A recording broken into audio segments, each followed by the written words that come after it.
থেকে যে যেখান থেকে দেখছেন সংখ্যা সারা বেলা থেকে যাচ্ছে আন্তরিক শুভেচ্ছা ও অভিনন্দন। আজ আমি অবস্থিত আছি নেত্রকোনা জেলা কালিয়াজুড়ি উপজেলায়। 3টি উপজেলা নিয়ে একটি আসন, মদন মোহনগঞ্জ কালিয়াজুড়ি। সেই আসনের সংসদ সদস্য সাবেক ষষ্ঠ প্রতিমন্ত্রী লুৎফুজ্জামান বাবর। আপনারা জানেন যে এই হাওর অঞ্চলে যারা কৃষক প্রান্তিক কৃষক আছে তারা একটি ফসল, বুড়ো ফসলের উপর তারা নির্ভর, কিন্তু সেই বুড়ো ফসলটি অকাল বন্যার কারণে নষ্ট হয়ে যায়। আপনারা জানেন যে আমার পাশে যে ব্যক্তি দেখছেন একজন সফল সফল স্বরাষ্ট্রমন্ত্রী ছিলেন, যিনি স্বরাষ্ট্রমন্ত্রী থাকা অবস্থায় 2001 থেকে 2005 পর্যন্ত শুধু নেতৃত্ব না, সারা বাংলাদেশের মানুষের পাশে উনি ছিলেন এবং এখন পর্যন্ত আছেন। উনি যখন জেলে ছিলেন বিগত 17টা বছর, জেলে থেকেও উনার এলাকার যে জনগণের জন্য উনি খোঁজখবর নিয়েছেন, সহযোগিতার হাত বাড়িয়ে দিয়েছেন জেলের মধ্যে থেকেও। সেই ব্যক্তি যে আজকে ছুটে এসেছেন তার এলাকায় মদন মোহনগঞ্জ কালিয়াজুড়ি যে কৃষকরা আছে তাদের দুঃখ দুর্দশা নিজ চোখে দেখার জন্য এবং তাদেরকে নিজ হাতে সহযোগিতা করার জন্য একজন অসুস্থ ব্যক্তি, কিন্তু উনি থেমে নেই।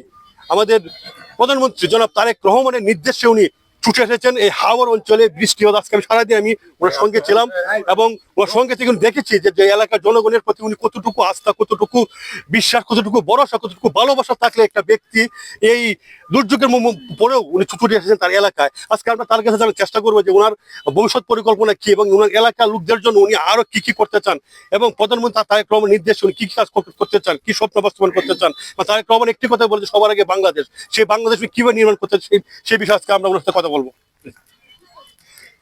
আসসালামু আলাইকুম, ধন্যবাদ। আমাদের মাননীয় প্রধানমন্ত্রী তিনি গত সংসদে ঘোষণা দিয়েছেন যে যারা কৃষক ভাইরা এই অতিবৃষ্টির কারণে ক্ষতিগ্রস্ত হয়েছে তাদেরকে উনি সাহায্য করবেন 3 মাসের জন্য। সেই 3 মাসে সাহায্য করার লক্ষ্যেই গতকালকে একটা মিটিং হয়েছিল প্রধানমন্ত্রীর দপ্তরে। সেখানে আমিও ছিলাম এবং আমার মতো আরো অন্যান্য মাননীয় সংসদ সদস্যগণ ছিলেন, যিনারা ক্ষতিগ্রস্ত এলাকার প্রতিনিধিত্ব করেন।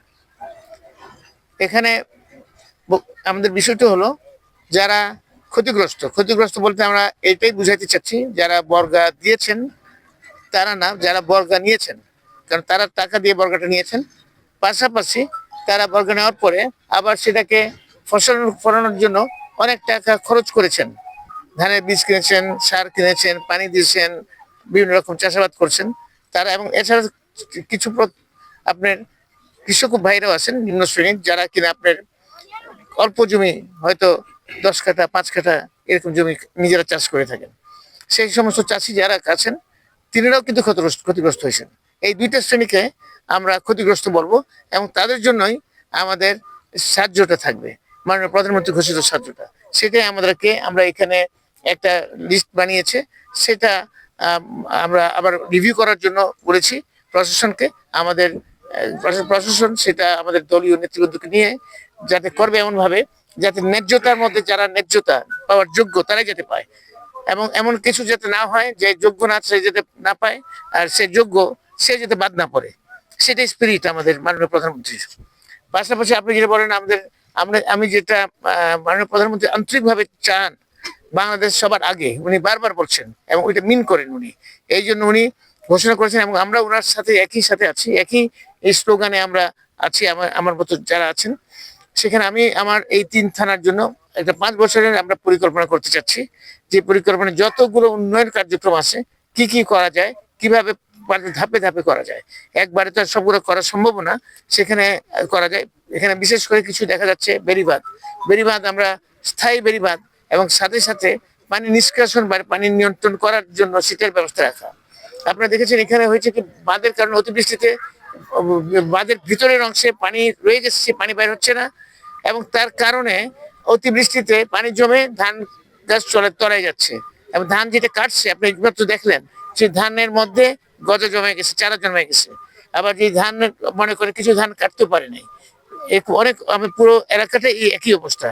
সেই জন্য আমরা চিন্তা করছি ধান কাটার মেশিন আমাদের এই এলাকাতে নেই, সেটা আমরা আগামীতে থাকবো, এবং ধান শুকানোর মেশিনও নাই।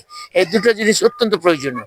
এবং প্লাস আমরা স্থায়ী বেড়িবাঁধের চিন্তা করছি, সেখানে পানি নিষ্কাশনের জন্য সেটা সুইচ গেট বলেন বা বেড়িবাঁধ, সেটা যারা এক্সপার্টিস আছেন তাদের সাথে আমরা আলোচনা করে সেটা ঠিক করবো। আমরা বিগত সময়ে 2001 থেকে 2005 পর্যন্ত দেখেছি বেগম খালেদা জিয়া আপনার মধ্যে খুব আস্থাবাদন ছিলেন এবং আপনাকে খুবই উনি বিশ্বাস করতেন এবং আপনাকে অনেক বড় বড় একটা দায়িত্ব আপনার উপর উচিত ছিল।